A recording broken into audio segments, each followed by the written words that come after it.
Terdakwa kasus Subang Yosep jalani sidang pembacaan tuntutan jaksa. Hari ini, Kamis, tanggal 27 Juni tahun 2024, kasus Subang memasuki sidang ke-20. Sidang akan mengagendakan pembacaan tuntutan jaksa terhadap terdakwa Yosep Hidayah. Persidangan kasus Subang ini cukup lama, karena saksinya cukup banyak yakni 65 orang termasuk saksi ahli dari JPU maupun terdakwa sendiri, kata Muhammad Iqbal, Rabu, tanggal 26 Juni tahun 2024. Lanjut Iqbal, selama jalannya persidangan yang sudah digelar 19 kali, selama ini berjalan lancar tak ada kendala. Sidang selama ini berjalan lancar, tak ada gangguan, sekalipun kasus ini menarik perhatian publik nasional selama hampir 3 tahun terakhir. Ungkapnya Rohman Hidayat kuasa hukum terdakwa Yosep Hidayah, menegaskan bahwa kliennya sudah siap menghadapi sidang pembacaan tuntutan JPU pada Kamis, tanggal 27 Juli tahun 2024. Kita sudah siap menghadapi pembacaan tuntutan jaksa penuntut umum dan kita akan siapkan nota pembelaan, ucapnya singkat, kita tunggu saja besok, hari ini, tuntutan jaksa seperti apa. Yang jelas selama persidangan kita sudah berusaha memberikan pembelaan maksimal dan menghadirkan saksi ahli psikologi forensik, imbuhnya kasus pembunuhan ibu dan anak di Jalan Jaga Subang menarik perhatian publik nasional, karena selama 2 tahun kasus tersebut tak terungkap. Namun seiring berjalannya waktu setelah ditangani oleh Ditreskrimum Polda Jabar kasus tersebut berhasil terungkap dengan ditetapkannya 5 tersangka yakni Yosep Hidayah, Muhammad Ramdanu, Mimin Mintarsih, Arik Hireksa Pratama dan Abi Aulia. Kasus tersebut terungkap berkat pengakuan dari Muhammad Ramdanu atau Danu yang menyerahkan diri ke Polda Jabar, hingga kasus tersebut akhirnya terang benderang dan terungkap dengan tersangka utama Yosep Hidayah yang tak lain suami dan ayah dari korban Tuti Suhartini dan Amalia Mustika Ratu. Di awal kasus Subang ini menyita perhatian masyarakat namun meredup setelah polisi tak juga mengungkap para pelakunya. 2 tahun berlalu, polisi akhirnya menetapkan 5 tersangka kasus Subang.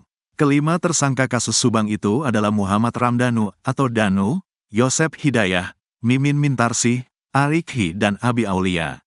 Danu merupakan keponakan almarhumah Tuti sementara Yosep adalah suami Tuti. Sementara Mimin merupakan istri siri Yosep dan Arik Hi serta Abi Aulia adalah anak tiri Yosep.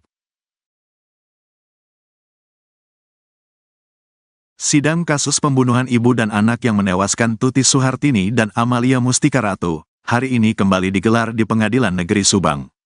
Kamis, tanggal 25 April tahun 2024. Sidang ke-6 tersebut dimulai sekitar pukul 10 waktu Indonesia Barat dengan menghadirkan saksi Muhammad Ramdanu alias Danu. Selain menghadirkan Danu sebagai saksi juga sejumlah barang bukti dihadirkan di persidangan mulai dari stick golf, pakaian korban, ember, gayung. Dalam sidang tersebut, kembali awak media dilarang keras untuk mengambil video maupun live streaming selama jalannya persidangan. Ruang sidang juga dijaga ketat aparat kepolisian dan tim dari LPSK, sementara kuasa hukum terdakwa yang hadir hanya 3 orang, sementara JPU yang hadir 8 orang. Sementara itu jalannya persidangan, Danu sebagai saksi membeberkan semua yang diketahuinya sesuai dengan berita acara pemeriksaan, BAP. Selama jalannya persidangan dengan mendengarkan keterangan saksi Danu, terdakwa Yosep Hidayah terlihat kaget dan panik dengan keterangan yang disampaikan oleh Danu di persidangan. Dalam kesaksiannya di persidangan Danu menyampaikan bahwa dirinya mengetahui peristiwa pembunuhan Tuti Suhartini dan Amalia Mustika Ratu di TKP yang dilakukan oleh terdakwa Yosep Hidayah dibantu dirinya dan Arigi dan Abi Aulia, serta Mimin Mintarsih. Proses eksekusi Tuti Suhartini diawali oleh Yosep Hidayah dengan menggunakan gagang golok yang dipukulkan ke kening Tuti.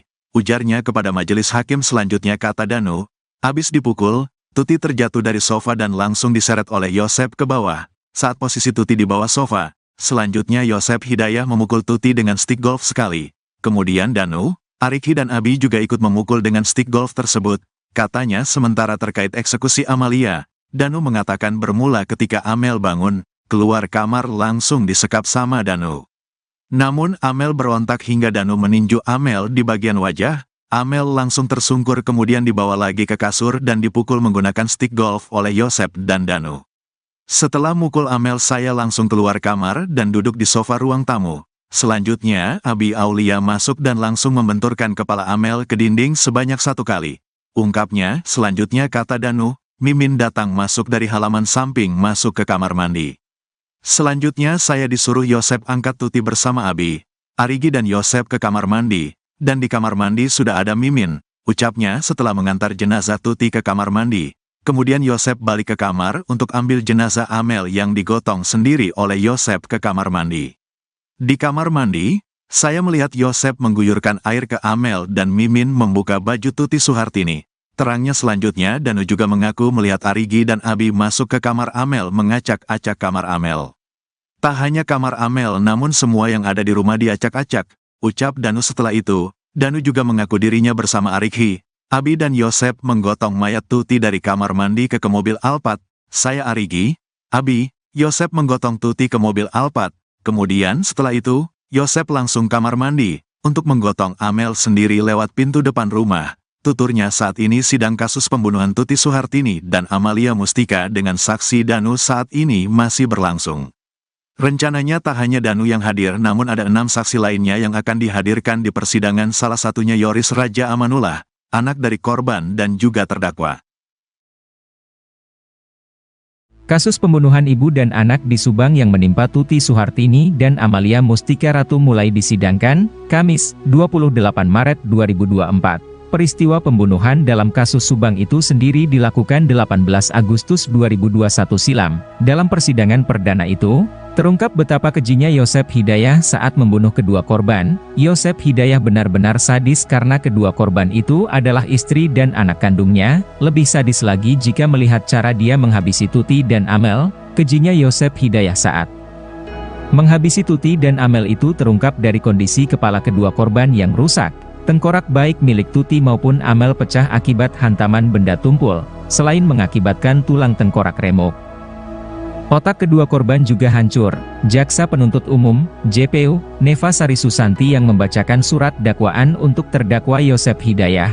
Neva juga membacakan hasil otopsi dan visum terhadap kedua korban akibat aksi keji Yosep Hidayah CS. Adapun berdasarkan hasil visum yang dilakukan oleh Fahmi Arif Hakim dari tim forensik di RS Sartika Asih Bandung terungkap bahwa Tuti mengalami luka parah pada bagian kepala akibat hantaman benda tumpul yakni golok dan stik golf. Sebab kematian pada orang ini adalah akibat kekerasan tumpul pada daerah kepala yang mengakibatkan patah tulang tengkorak, memar otak dan hancurnya sebagian organ otak, kata jaksa. Begitu pula dengan Amel, hasil visum menunjukkan bahwa kematian Amel disebabkan luka parah yang diderita pada bagian kepala akibat hantaman benda tumpul.